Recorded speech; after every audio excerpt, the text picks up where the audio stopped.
नमस्कार, मैं हूं सुरेंद्र सिंह। आप देख रहे हैं पब्लिक लाइव। जैसा कि आप जानते हैं, चुनावी वादों के दौरान हर प्रदेश की सरकारें जनता से कुछ न कुछ वादा करती हैं और कुछ नया करने का भी प्रयास करती हैं। हालांकि वो सगुफे कितने धरातल पर सही हो पाते हैं, ये तो चुनाव के बाद की स्थिति बताती है। जी हाँ, उन्हीं में से एक कुछ जो सुविधा मुहैया कराने की जो बात करती हैं, जहां पर सड़क, बिजली और पानी प्रमुख मूलभूत आवश्यक सुविधाएं हैं जो प्रदेश की हर जनता के, हर निवासी को चाहिए होती है।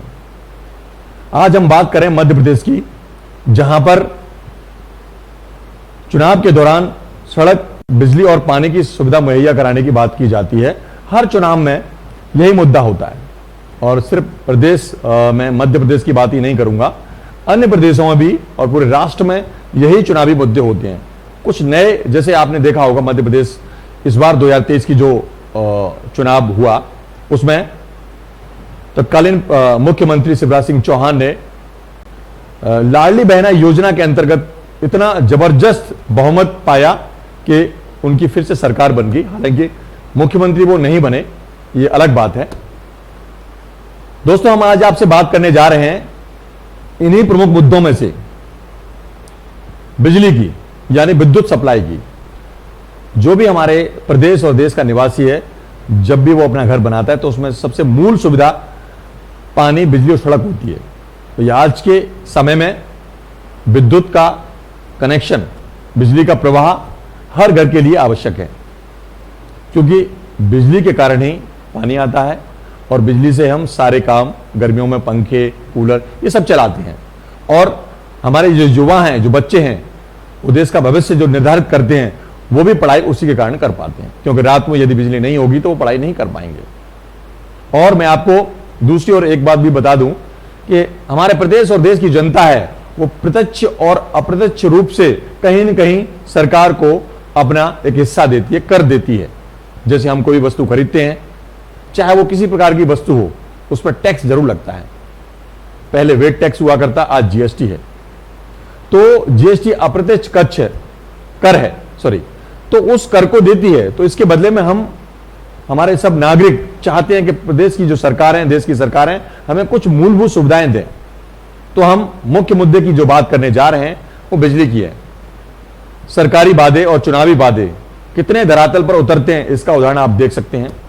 प्रदेश में बिजली की जो सप्लाई होती है, आज की स्थिति हम आपको बात करें तो राजधानी भोपाल की हम बात करना चाहते हैं सबसे पहले, क्योंकि किसी भी प्रदेश की जो राजधानी वो प्रमुख है, वहीं से सरकार का संचालन होता है। क्या भोपाल वासियों को 24 घंटे बिजली मिल पाती है? वो भी तब जब ग्रीष्मकालीन समय हो, जब गर्मी हो। क्योंकि एक बार के लिए यदि सर्दियों की बात करें तो सर्दियों में व्यक्ति बिना बिजली के रह सकता है।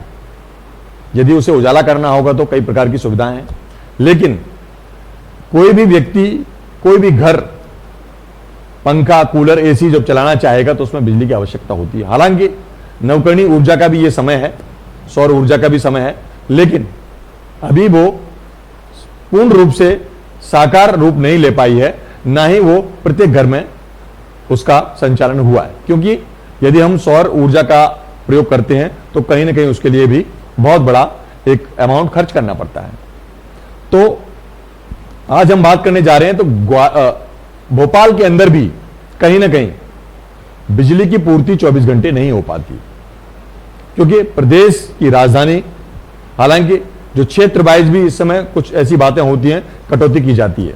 गर्मियों के दिन में, ग्रीष्मकालीन समय में कहीं ना कहीं बिजली जो विभाग है वो प्रदेश में और भोपाल में बिजली की कटौती करता है।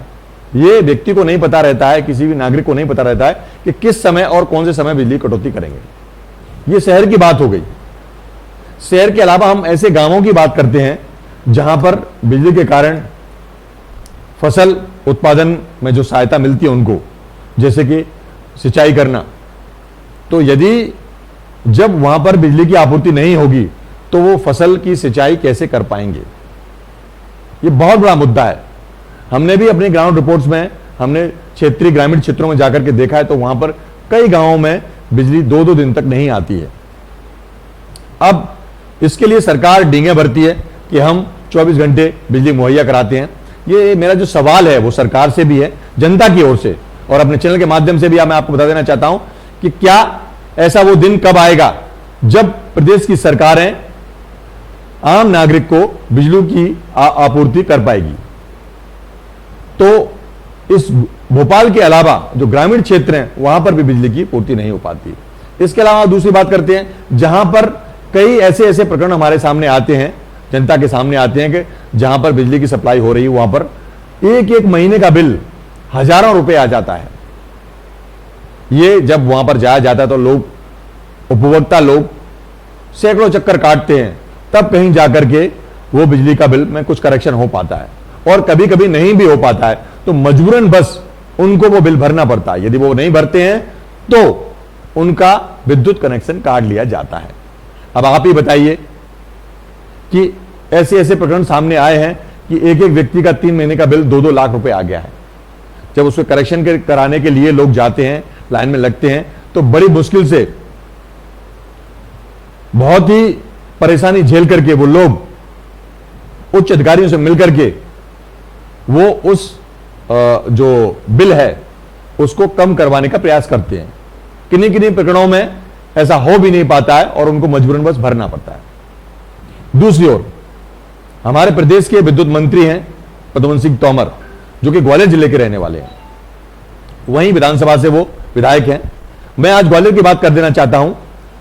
ग्वालियर एक शहर है जो कि भोपाल से छोटा है, लेकिन कहीं ना कहीं उप महानगर की श्रेणी में आता है, जहां पर बिजली की आपूर्ति की यदि हम बात करते हैं तो दिन में 4 बार बिजली की आपूर्ति जो हो पाती है मुश्किल से, क्योंकि 4 से 5 बार वो बिजली चली जाती है, कटौती की जाती है, और इसके लिए कोई पैमाना नहीं रहता।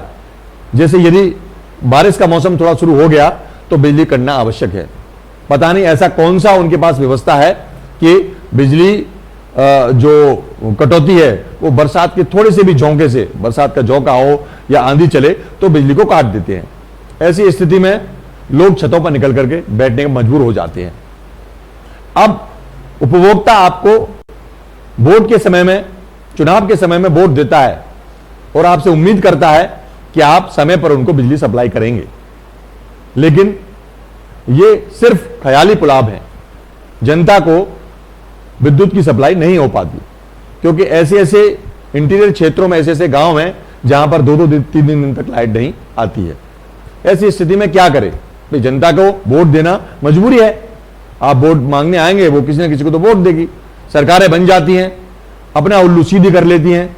तो क्या सिर्फ सरकार का यही काम रह गया है कि जनता को से वोट लो और अपना उल्लू सीधा करो? ऐसी स्थिति में जनता आपसे सवाल पूछती है कि हमारे लिए मूलभूत सुविधाएं परिपूर्ण रूप से कब सुचारू रूप से चल पाएंगी? यह सवाल हमेशा आपके लिए बना रहेगा जब तक आप इन चीजों की आपूर्ति नहीं कर देते। दोस्तों, मैं आपको बता देना चाहता हूं, ऐसे ऐसे क्षेत्र हैं, आदिवासी बाहुल्य क्षेत्र हैं, जहां पर लोग बिजली के कारण न तो पानी की व्यवस्था है, न उनके पढ़ने लिखने की व्यवस्था है। क्यों? बिजली एक आम जनता के लिए आज की जीवन शैली में इतना उपयोगी साधन है जिसके बिना वो कोई भी कार्य नहीं कर पाते। बहुत सारे परिवहन की कमी हो जाती है, और ऐसी स्थिति में आम जनता क्या करे? क्या सरकार को वोट ना दे? लेकिन देना उसकी मजबूरी है, वोट देना मत अधिकार है हमारा। लेकिन कैसे वो निश्चित करे कि आने वाले समय पर जो हमसे वोट मांगने आए हैं वो हमें हमारी सुविधाओं को, मूलभूत सुविधाओं को वो हमें प्रदान करेंगे? ये सवाल हमेशा जनता के जहन में बना रहेगा। लेकिन क्या ये ख्वाब पूरा हो पाएगा? इसके लिए जनता आपसे हमेशा सवाल पूछती रहेगी। जी हां दोस्तों, हमारी हर खबर की अपडेट के साथ हमारे साथ बने रहिए। तब तक के लिए नमस्कार, जय हिंद।